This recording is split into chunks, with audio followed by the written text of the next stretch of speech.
Brasil é, depois dos Estados Unidos, o país onde mais se vê discos voadores. Muitos são enganos ou mistificação. Mas alguns desafiam estudiosos do assunto. Não tem explicação no mundo que conhecemos.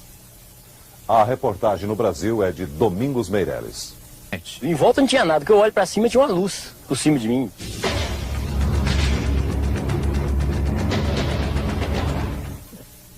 Ligou e subiu, e veio por cima do caminhão. Travou a máquina do carro. E veio vindo aquele clarão, veio vindo e foi iluminando. Ah, deu um medo, né? Eu nunca vi uma coisa daquela. Se esses seres realmente existem, o que desejam de nós? Será que as imagens criadas pela ficção poderão um dia transformar-se em realidade? Afinal, essas civilizações querem nos ajudar ou escravizar? Esse grupo, por exemplo, já tem algumas dessas respostas. Eles acreditam que os ETs já estão vivendo entre nós, como garante a ufóloga Irene Granchi, que dirige o Centro de Investigação sobre a Natureza dos Extraterrestres.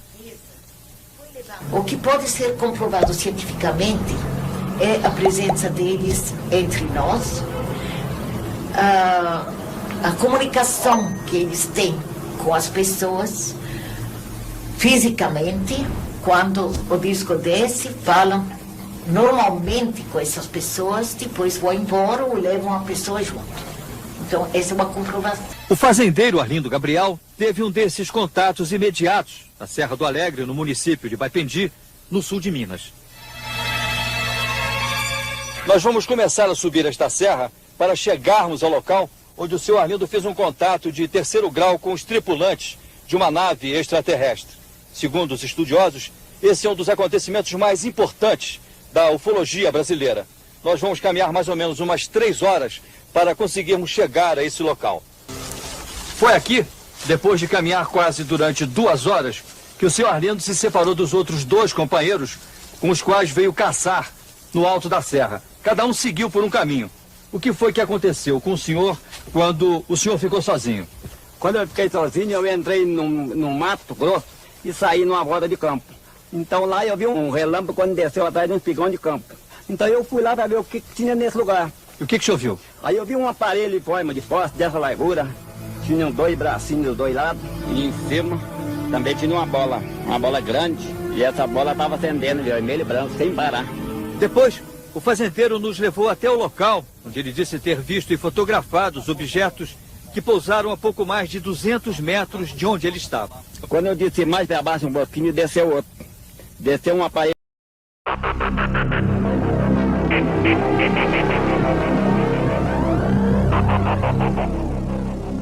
E esse aparelho tinha uma hélice em cima e estava girando assim, dava aquela volta maneirosa e estava girando.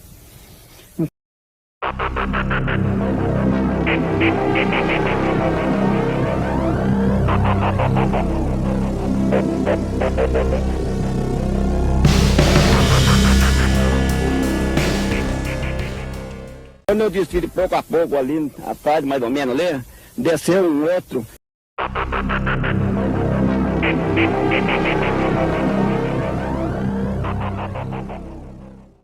Vim caminhando um pouquinho, caminhando para cá, depois eu escutei um barulho, assim, assim, veio do motor afogado. Quando eu olhei para cima, desceu aquele aparelho, um aparelho grande.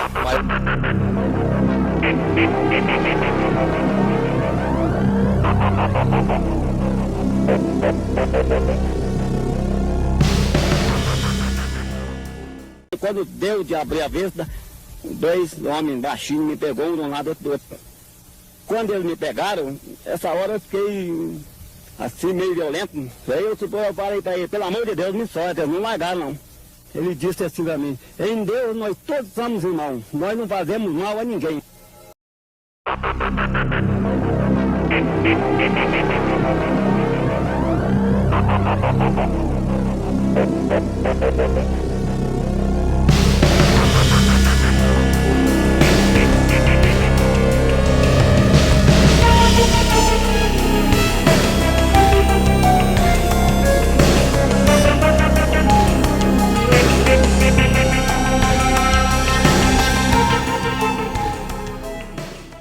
mancha. Não parecia se era terra ou se era luz, era uma mancha esquisita, feita uma gema de ouro.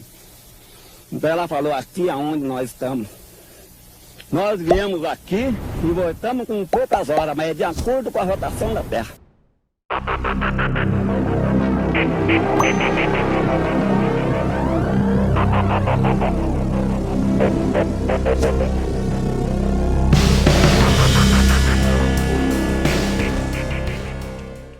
Um dos moldes em gesso trata-se exatamente desta peça, que nós tiramos no local, que é uma disposição trapezoidal de 16 furos e cujo teste de peso demonstrou que seria necessário um peso simultâneo de 2,5 toneladas para fazer as 3 marcas em tal profundidade, tão simetricamente como ficaram na época. O Birajara guarda em casa uma outra lembrança desse contato. A máquina fotográfica que o fazendeiro usou para documentar o aparecimento dos objetos. Segundo ele, o mecanismo interno da máquina foi carbonizado pelo calor provocado pelo excesso de luz gerado pelo avistamento. Vocês conseguiram traduzir ou tem-se uma ideia do significado dessas inscrições que apareceram impressas nesse embornal? Em termos de tradução, nós não temos nada. Mas o que há é que existe uma certa relação desses caracteres com caracteres hebraicos arcaicos. Mas tradução ainda não conseguimos. Existe alguma semelhança? Existe uma semelhança dos caracteres até com alguns trechos dos pergaminhos de Qumran, dos pergaminhos de Marmor. Estamos aqui hoje. Há 40 anos que o psicólogo Úvio Aleixo, um dos mais respeitados ufólogos do Brasil, persegue os rastros deixados pela passagem de objetos voadores não identificados. As histórias são sempre registradas neste gravador. São mais de 400 casos, em sua maioria acontecidos na Serra do Cipó, em Minas Gerais. Nos seus arquivos podem ser encontrados depoimentos sobre rápidas aparições ou até mesmo histórias fantásticas como a do mineiro Hermelindo da Silva, que jura ter brigado com um ET. Ele desceram aí e me pegou aqui na porta de dentro. O que foi que pegou o senhor? Tirou uma pessoa, né? Que saiu da luz? Ele é pequeno. E de roupa, de vestido, de corpo, capacete. Que cor era a roupa dele? Cinza. Cinza. E o capacete? Cinza também. Cinza. Bom, aí ele saltou, conversou me com deu uma pancada nas costas, eu caí no chão. No caí no chão, passei no pé e nós grudamos a mão. Ah, o senhor saiu na pesada. Saiu na pesada com ele? Pesada. Aí deu muito tom nele. Durou quanto tempo essa briga? Uns 15 minutos nós brigamos. O senhor bateu muito no extraterrestre? Bati muito. O senhor deu o quê? Tapa? Tapa, pesadas. Murro, todo mundo deu. O senhor deu soco no pobrezinho? Dei também. Fiz tudo mesmo. E queria pegar, não consegui. Para segurar ele dentro preso num quarto. O senhor queria segurar ele também? Se o senhor conseguisse segurar ele... Eu prendia num quarto aí, pro povo ele. Pro povo ver, né? A minha ideia era essa, eu não consegui. Quando chegou na certa altura, assim, da terra, ela já veio do meu lado, mas veio do meu lado, assim, depois de 100 metros, eu senti que ela veio freando, diminuindo a velocidade e chegou. Na onde que ela parou, ela ficou paradinha no ar, em frente ao meu carro, mais ou menos 2 metros de altura. Ela parou e jogou em mim aquele farolão. Qual era o formato desse aparelho que o senhor viu? Qual era a forma que ele tinha? 2 bacias de boca a boca, ela é redonda, com as janelinhas rosa, tinha uma janelinha de vidro escuro, vidro verde. Aí eu fiquei olhando, falei, vou ver se vai descer alguém lá de dentro. Aí deu um tempinho, não desceu, aí eu fiquei com medo. Então que eu fui no cofre do carro, peguei meu revólver, um revólver 22, levei e dei 3 tiros. Quando eu dei os 3 tiros, eu puxei rápido, pá. Aí ele fez zup, no coisa que vinha em mim e fez isso. Então saiu em forma de S, né?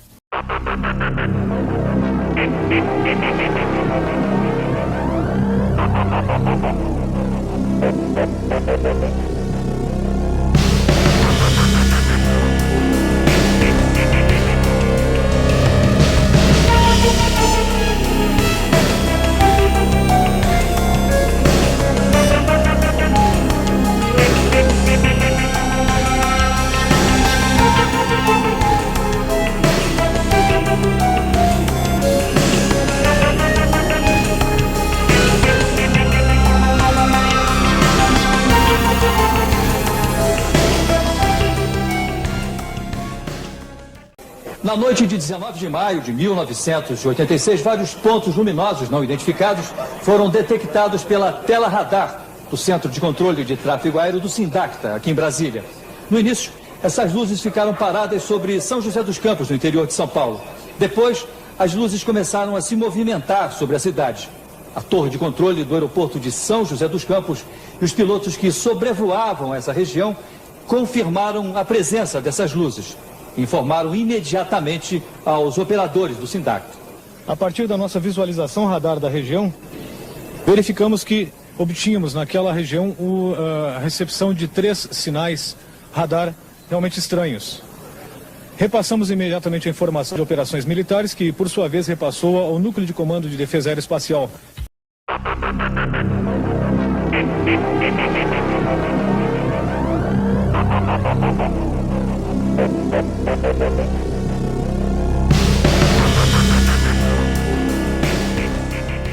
Um desses pilotos foi o então presidente da Embraer, Coronel Osiris Silva.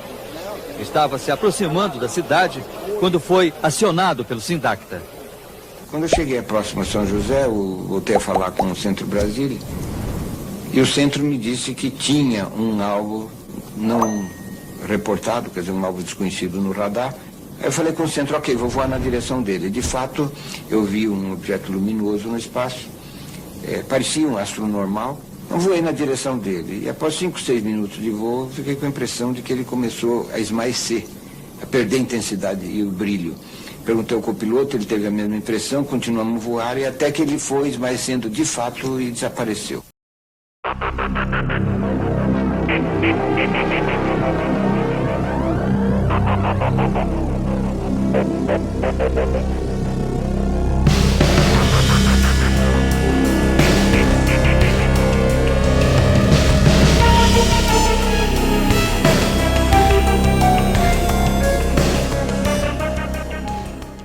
Eu me dirigi em direção à luz, em direção ao alto mar, e não senti me aproximar, nem senti que ela se deslocou em qualquer direção, e também não tinha contato radar dela. E pela distância que Brasília falava que estava havendo contato, era para eu ter o contato no radar da minha aeronave. Não tive contato. Aí o meu combustível ficou crítico para retorno a Santa Cruz, aí eu retornei. No radar eu cheguei a fazer 4 interceptações, né, e todas com contato radar, mas não consegui ver em nenhum momento nada, né, apenas no radar. E o que me observou, me alertou, foi a aceleração tomada pelo alvo, né, a partir de um certo instante. Ele acelerou até que o radar desacoplasse, né? E eu acredito, Daria que velocidade? Eu acredito em torno de um Mach 15, mais ou menos, porque foi muito rápida a aceleração. 15 vezes a velocidade do som? Exatamente. Eu já estava a 1.2, 1.3 vezes a velocidade do som e o objeto atingiu uma velocidade bem mais alta do que eu estava. Quer dizer, não existe nenhum avião que possa desenvolver essa velocidade? Na atmosfera eu desconheço. O ministro da Aeronáutica, na época, Brigadeiro Moreira Lima, criou uma comissão especial para investigar o que aconteceu naquela noite em São José dos Campos. A conclusão que se chegou é que tinha ocorrido realmente um fenômeno e que não foi possível verificar a causa, a origem desse fenômeno. Houve realmente algo diferente, estranho, mas não pudemos chegar a uma conclusão definitiva.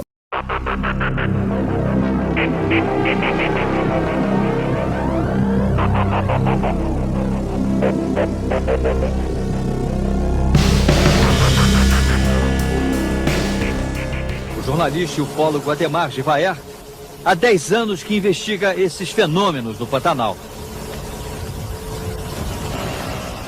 Ele percorre os rios, visitando as populações ribeirinhas, a fim de recolher depoimentos sobre esses avistamentos. Aí eu abaixei para segurar a canoa, para eles subirem, né? Quando eu virei assim, eu deparei com um vulto, uma bola de fogo, exagerada, né? E saiu nesse... Essas histórias são depois reproduzidas na revista dirigida por Givaer, que recebe mensalmente dezenas de cartas e fotografias sobre objetos voadores não identificados. Você recebe material de todo o Brasil. Quais as fotos que você considera mais importantes e que você mantém guardadas no seu arquivo? Nós recebemos fotografias as mais diversas. Essa aqui, por exemplo, é uma fotografia muito interessante, feita em Recife há alguns anos.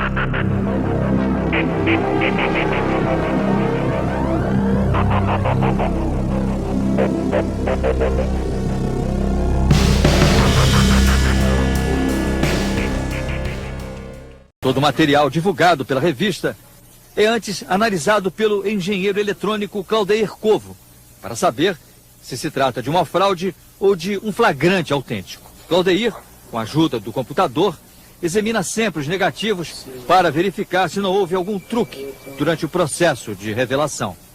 Com a sua experiência, bateu o olho e você já sabe se a foto é falsa ou verdadeira. Em alguns casos, sim. Por exemplo, casos de reflexo, como esse exemplo, só de bater o olho já percebe-se que trata-se de um reflexo. E essa aqui que parece mais um charuto? Essa fotografia ocorreu próximo ao aeroporto de Congonhas, aqui em São Paulo, em 1976. Tomamos conhecimento da foto, pegamos o depoimento da pessoa e depois fomos ao local fazer uma série de análises. Ao princípio pensávamos que tratava de um avião. Fizemos essas fotografias, comparando com aquela fotografia, o avião passando, mas podemos verificar que existe a asa do avião, que tem menos massa que o corpo, ele marca menos, enquanto que o corpo marca mais. E o centro da marca é um pouco mais escuro, coisa que não ocorre. Aqui a gente verifica que de ponta a ponta existe uma marca clara, em relação à iluminação de cima para baixo, o fundo dele escuro, que formou a sombra devido à iluminação estar em cima, e nós não vemos nenhum tipo de marca de asa, como por exemplo essa foto aqui mostra. Nitidamente dá para ver que tem um objeto com asa. No caso então dessa foto aqui, foi dada como autêntica, essa foto como verdadeira. Foi apenas um helicóptero, mas muita gente acredita que qualquer ponto de luz que aparece no céu sem uma razão aparente é um disco voador. Pode ser um balão, um satélite, uma estrela cadente ou até mesmo um fenômeno eletromagnético. Atualmente, o Brasil ocupa o 2º lugar no ranking mundial de aparições de objetos voadores não identificados. Mas tanto no Brasil como nos outros países, 90% dessas aparições são consideradas fraudes ou simples erros de interpretação. Agora, sempre que você observar qualquer ponto de luz no céu, preste muita atenção, porque pode ser um disco ou apenas um balão. Antônio Zuccarelli teve a certeza de que o que ele viu não foi um balão.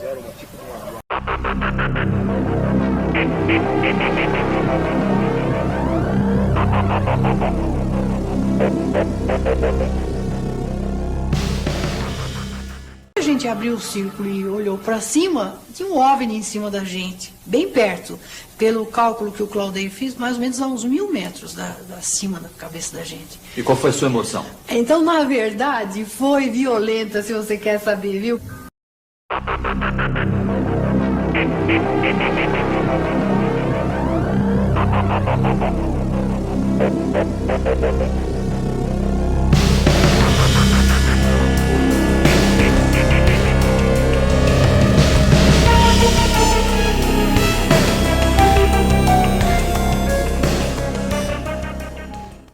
Nada do que eu possa igualar, dizer para você como emoção, não vai se equiparar ao que foi aquela hora. Foi, assim, sublime demais. É uma coisa inesquecível. Para chorar mesmo, viu? Porque foi lindo demais.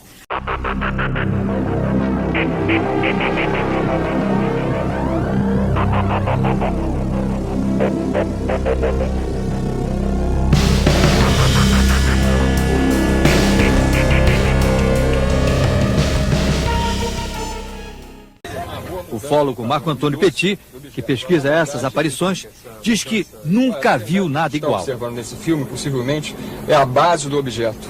O objeto mesmo não está visível diretamente.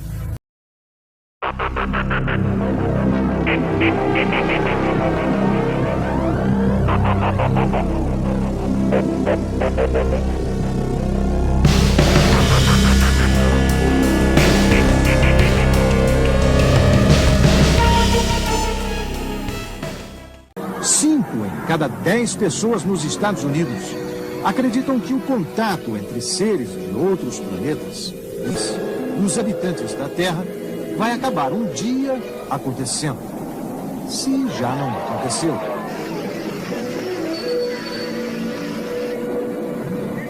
Uma das mais extraordinárias histórias de discos voadores e seres de outros planetas envolveu 7 pessoas desta cidade aqui. Nós estamos em Snowflake, no Arizona, o oeste americano. É uma cidade muito pequena. E o que aconteceu há 18 anos mexeu com praticamente todas as pessoas que moram aqui. Foi no final da tarde, começo da noite do dia 5 de novembro de 1975. Uma notícia começou a circular na cidade. Travis Walton, hoje beirando os 40, casado, 4 filhos, havia sumido na floresta onde estava trabalhando, cortando árvores. E segundo o relato de 6 companheiros que estavam com ele, Travis havia sido sequestrado por um disco voador. A pequena Snowflake viveu uma história fantástica. Tão fantástica que chamou a atenção de Hollywood, dando origem ao filme Fire in the Sky, Fogo no Céu.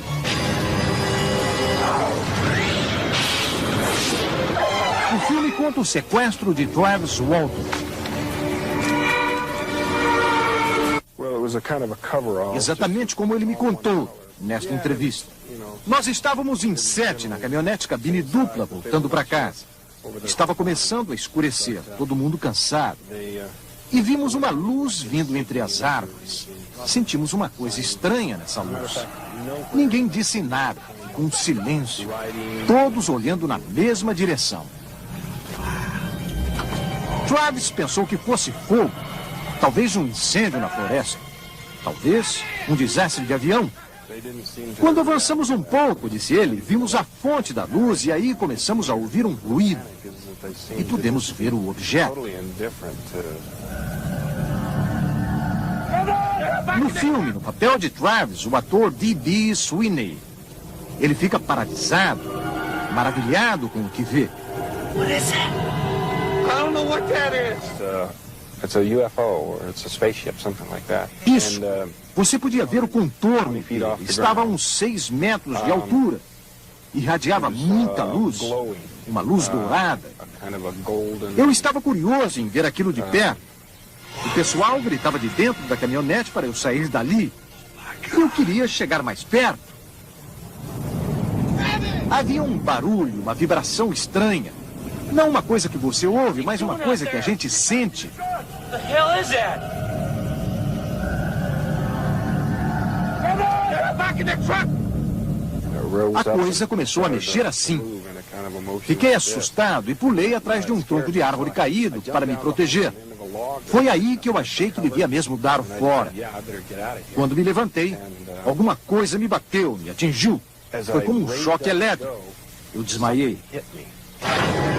Os companheiros de Travis que ficaram na caminhonete dizem que foi uma descarga elétrica vinda da parte de baixo do disco. Mike Rogers, que estava na direção da caminhonete, fala que a descarga do raio foi tão forte que jogou o corpo de Travis para o ar, uns 2 metros de altura. E quando ele caiu no chão, parecia morto. Ficaram apavorados e saíram para a estrada buscando socorro. O xerife duvidou da história deles, mas colocou mais de 100 homens a cavalo na floresta, com a ajuda de helicópteros, na tentativa de encontrar Travis. A polícia não encontrou nenhum sinal do disco voador, nem de Travis. Ele simplesmente desapareceu. Os companheiros dele foram acusados de assassinato. A polícia acreditava que, na verdade, eles queriam matar Travis e inventaram a história do disco voador. Suspeitos de assassinato, os companheiros de Travis passaram por um detetor de mentiras. O resultado espantou o xerife. Nada indicava que aquilo era uma invenção, uma fantasia. O aparelho apontava. Aqueles homens não estavam mentindo. A partir dali, tudo parece muito confuso na memória deste homem. Ele conta que perdeu a consciência e só se lembra voltado a si num lugar que parecia a sala de um hospital, em companhia de seres estranhos.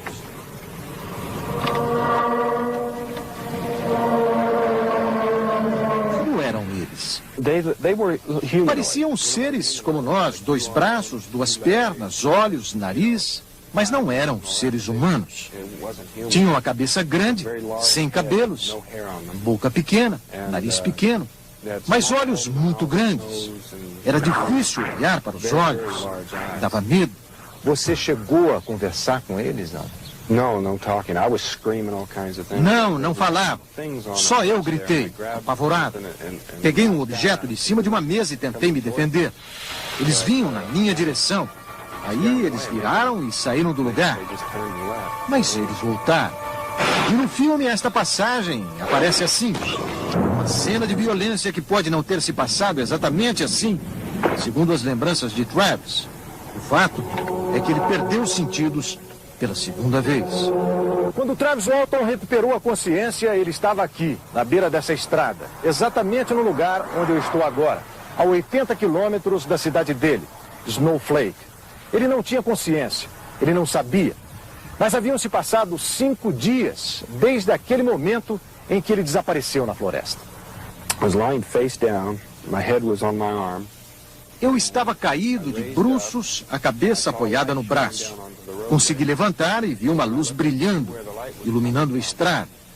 Olhei para cima para ver de onde vinha a luz e vi novamente o disco. Estava em silêncio. Era diferente do que eu vi pela primeira vez. Era mais liso, de um material mais polido. Só deu tempo de olhar.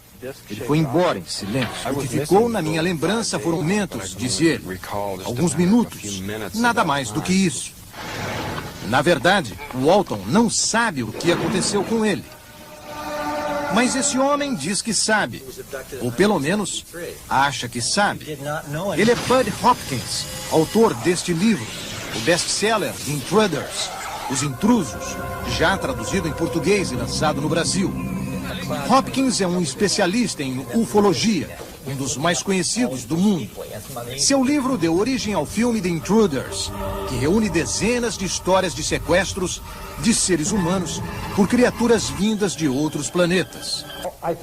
No caso de Walton, se você levar em consideração que foram 5 dias, não dá para ter uma ideia precisa do que aconteceu. Mas o meu pressentimento é que eles coletaram o esperma de Walton. É claro que estou especulando, mas há indicações de que isso aconteceu.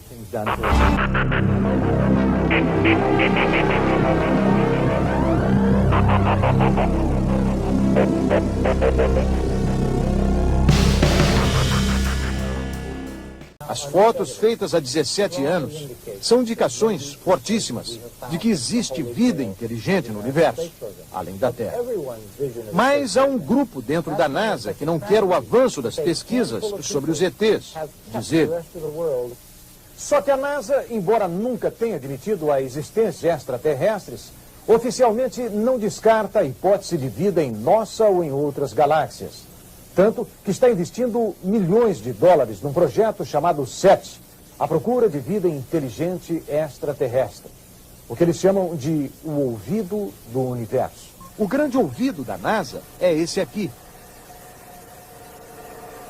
O maior sistema de radiotelescópio do mundo, construído num enclave natural nas montanhas de Porto Rico, o Observatório de Arecibo. Arecibo está coletando sinais de ondas de rádio do universo na esperança de que outras civilizações, como a nossa, estejam emitindo esses sinais. Até agora, a NASA não divulgou qualquer resultado positivo.